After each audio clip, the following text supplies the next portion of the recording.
I noticed at mile marker 6 on the drive back from the coast, which was about 40 minutes before I carried her through the front door, and about 3 years after I should have said something. She was in the passenger seat with her head against the window and her breathing slow and her hands folded in her lap, the way hands don't actually fold when a person is asleep. Too deliberately, too arranged, like someone had read a description of sleeping and was giving a careful performance of it. The radio was low, the road was empty. I watched the yellow lines go by and I thought, she is not asleep. I drove the rest of the way home without saying so. My name is Daniel Adler. I was 34, a structural contractor who specialized in residential restoration. Not new builds, but the old ones. The houses that had accumulated enough damage or neglect that other contractors said it wasn't worth it, and which I took on anyway, because I had been told often enough, in contexts that weren't about houses, that some things were worth more than they looked. I understood the difference between a thing that was genuinely beyond saving and a thing that just needed someone willing to do the work correctly. I was good at that distinction. I was considerably less good at applying it to the parts of my life that were not structural. Her name was Gabby Reyes.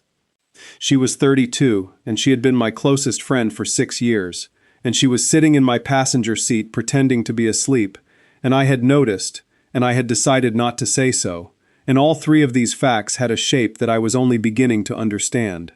I had met Gabi at a mutual friend's housewarming 6 years ago.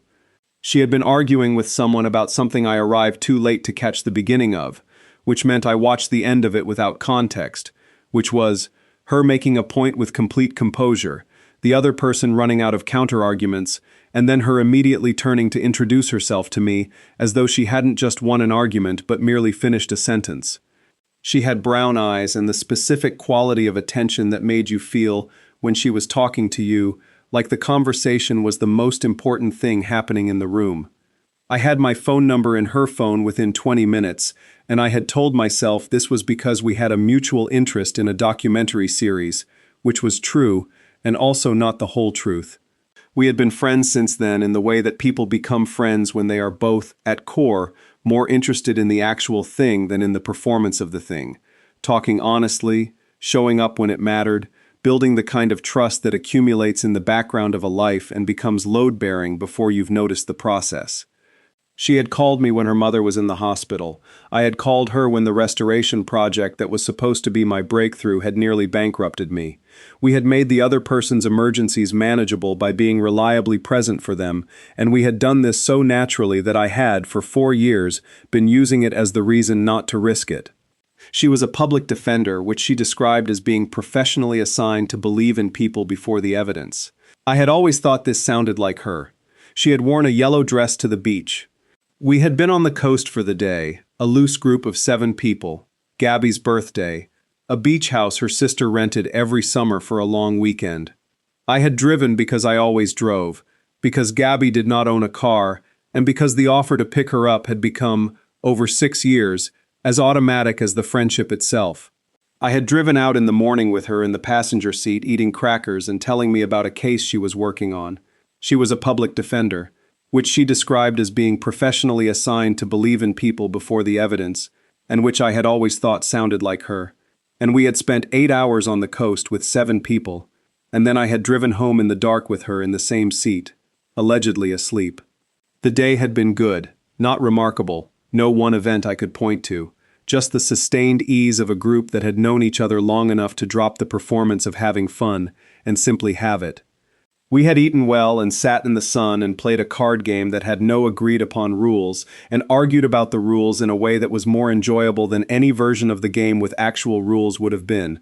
At one point in the afternoon, Gabby and I had walked down the beach away from the group, not deliberately, just the natural drift of 2 people who talk differently when there are fewer people around. We had walked far enough that the voices behind us went quiet, and the water was the loudest thing, and the late light was flat and gold and the sand was cooling, and we had walked without saying much for a few minutes, which was one of the things about Gabby. She did not fill silence to be comfortable in it. She was comfortable in it already, and she gave you the same comfort. She had said, at some point, "Do you ever think about how different things look from a distance?" I had said yes, meaning something about the shoreline and the way the water moved. She had said, "Yeah," in a way that might not have meant the shoreline at all, and then the group called us back and we went. I had thought about that exchange on and off for the rest of the afternoon. I had arrived at no conclusion because I was skilled at arriving at no conclusion when the material was pointed enough that a conclusion would cost me something. Gabby had worn a yellow dress to the beach. I know this is the kind of detail that someone includes when the story has already told them what it's about, and I am including it anyway because it is true, and because the yellow dress was the last thing I saw before she apparently went to sleep, at a rate that no person who was actually tired could have achieved. We had been at the beach house at 8 p.m., we were on the road by 8:20, she was asleep by 8:31, the yellow lines, the empty road, her hands folded too carefully in her lap. I thought about the 6 years. My name is Daniel Adler. I was 34, and I had been in love with my best friend for approximately 4 of the 6 years I had known her, which I want to be honest about because honesty is what this story is built on, even though it took me a long time to practice it. I had not said anything about the 4 years because the friendship was the structure I was most certain about in my life, and I was a man who understood what happened when you introduce stress to a structure that hadn't been designed for it. You tested things before you loaded them. You made sure the foundation could bear the weight before you built on it. I had been testing for 4 years. The test had been thorough and consistent, and had returned the same result every time, and I had been declining to act on the results because acting on them committed me to something. The test kept telling me the foundation was there. I kept saying I needed more data. At some point this stops being caution and starts being a different thing. I had not, until mile marker 6, been willing to name what that different thing was. The wound, if I'm naming it correctly, was not from Gabby. She had never done anything except be exactly who she was, which was the original problem. She was exactly who she was in a way that made other people feel approximate. I had been in 2 relationships in the 4 years since the understanding arrived, both of them genuine and both of them shadowed by the specific presence of someone who was not in them, and who I never mentioned, and who I thought about when the person I was with laughed in a way that was not quite the laugh I knew by heart. Neither relationship ended because of this. Both ended because the people involved were perceptive enough to understand there was a room I wasn't letting them into, and too decent to make it explicit. I was the problem. I had known I was the problem. Knowing you are the problem is one skill. Solving the problem is another. I had developed only one of them. The wound, more precisely, was the wound of a man who understood his own work and refused to apply it to himself. I restored old houses. I knew the difference between a thing that was genuinely beyond saving and a thing that just looked that way until someone was willing to do the work correctly. I had been standing outside my own situation for 4 years, treating it like the second kind of problem, while doing nothing about it, which meant I had been functionally treating it like the first kind, without the honesty of admitting that was what I was doing. That was the wound. The refusal to read the assessment honestly. The exit for our neighborhood appeared in the headlights. I took it. I drove the familiar streets. I pulled into her driveway. She did not stir. I sat for a moment with the engine running. She had a house key in her bag, which I could see, which she would need to use herself if she were conscious, which she technically was. I had options. I could say her name, I could nudge her shoulder, I could go around, open her door, and watch the performance of being woken up, and see how long it took her to remember that she was supposed to have been asleep. Or I could do what I did. I went around, opened the door carefully, slid one arm under her knees and one behind her back, and lifted her. She was light in a way that surprised me, which was not the right thought to be having. She kept her breathing slow and even. She was very committed. I had worked with people who were less committed to difficult things. I had a key to her house, she had one to mine, the long-standing arrangement of 2 people who had been in each other's lives long enough to become part of the infrastructure. I used it. I got the door open without putting her down, which required a specific sequence of operations involving the key between 2 fingers and my shoulder against the doorframe, and I will not bore anyone with the details except to say it worked and I was quietly satisfied. I carried her to the couch, which was closer than the bedroom and the appropriate destination. I set her down. She was quiet for a moment long enough that I thought, briefly, that she had actually fallen asleep somewhere between the car and the couch, which would have been a remarkable outcome. Then she said, "You noticed?" Not a question. Not quite. The particular inflection of a person who has known something and is confirming it was known. I sat down in the chair across from her, because my legs had made a decision about the next few minutes that I agreed with. She was looking at the ceiling with the expression of someone who had taken a risk, and was not yet sure of the landing but was not sorry they had jumped. The lamp on the side table made the room warm, and the rest of the apartment was dark, and it felt, in that specific way of late nights, like a place outside of the ordinary structure of things. "Mile marker 6, I said.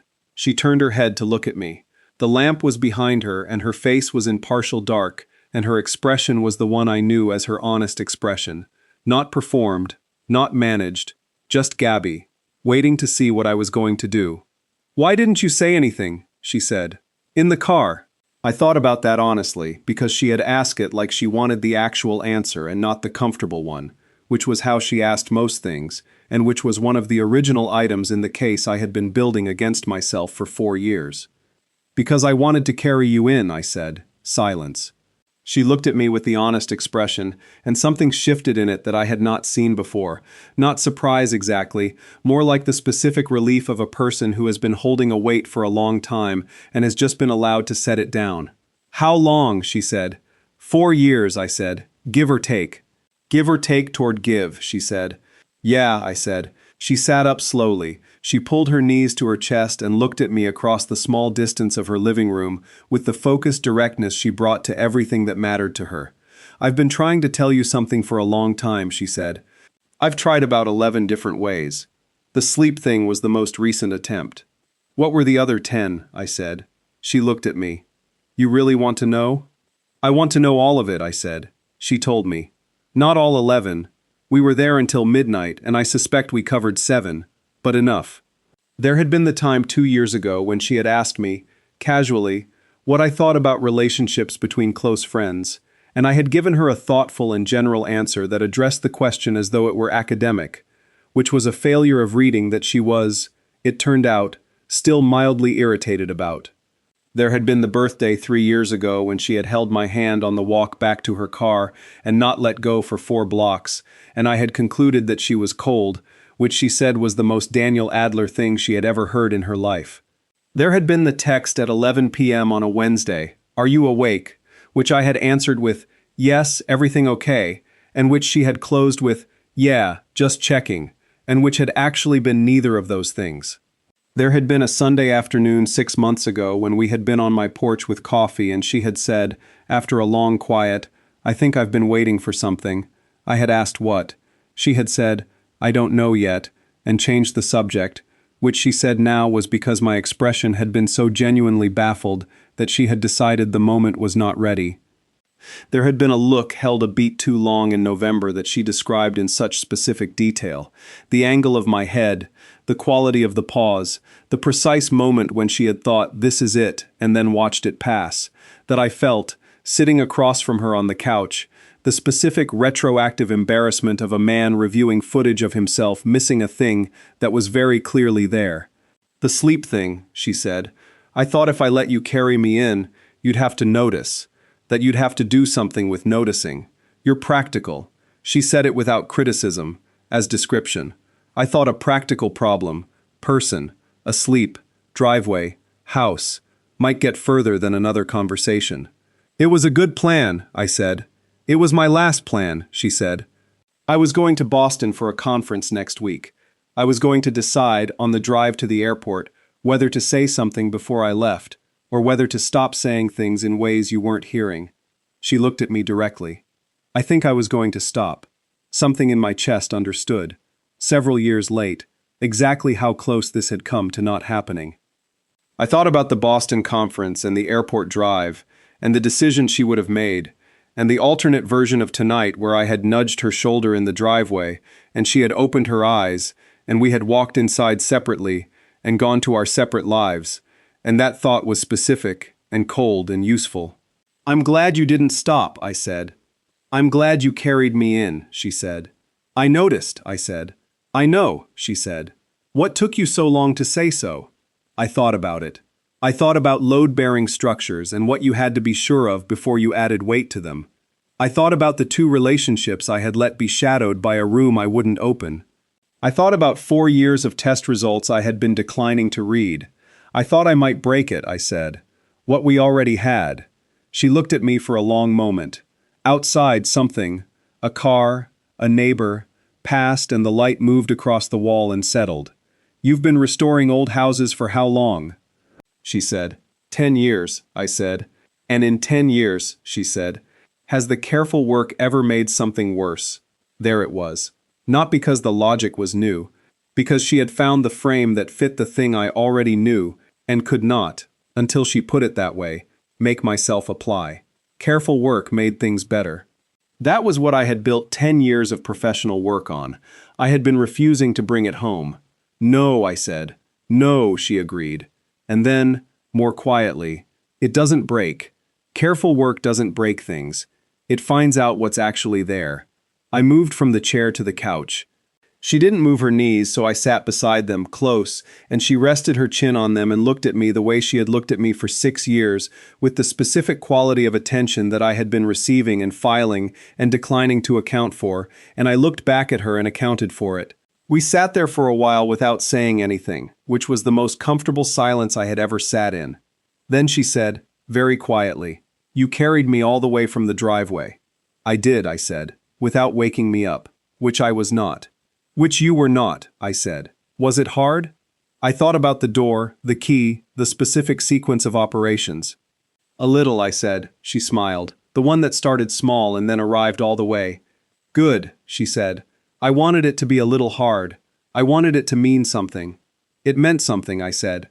"It had meant that I was willing to do the work carefully. It had meant that I wasn't going to set her down because the situation was inconvenient. It had meant, and I understood this on the couch, with the lamp behind her and the rest of the apartment dark, that I had already decided, somewhere on the dark road home, that I was going to carry her in, regardless of what it cost me in logistics or dignity, because the alternative was leaving her in the car, and I was not going to leave her in the car. The careful work. All the way from the driveway, we talked until past midnight, not about the 4 years or the 11 attempts or the logistics of what came next, but about the things we always talked about.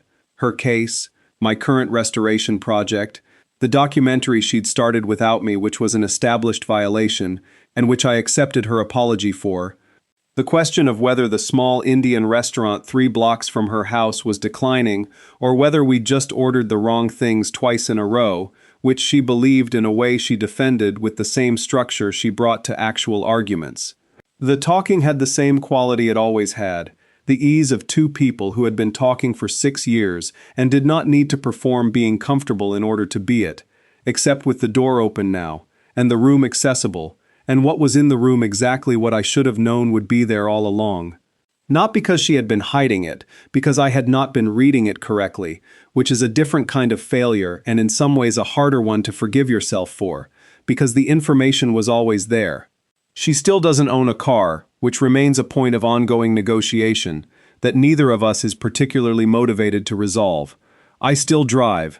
She still sits in the passenger seat and eats crackers and tells me about her cases. She has not faked sleep since, which she says is because she no longer needs to deploy the tactic, and which I confirm is accurate. The yellow dress still hangs in her closet. I know this because it is now also my closet, which happened gradually and without a formal announcement, the way the most important arrangements tend to happen when both people have already decided and are simply waiting for the logistics to catch up with the truth. Careful work. It had never made anything worse. What would you have done if you were driving home in the dark and you noticed something that changed the whole shape of the next hour, and you had to decide how to use the knowing? And has anyone ever tried to tell you something important in a way that made you realize, too late, how many times they had already tried? Tell me your story in the comments. If this one reached you, leave a like, subscribe, and I'll see you in the next video.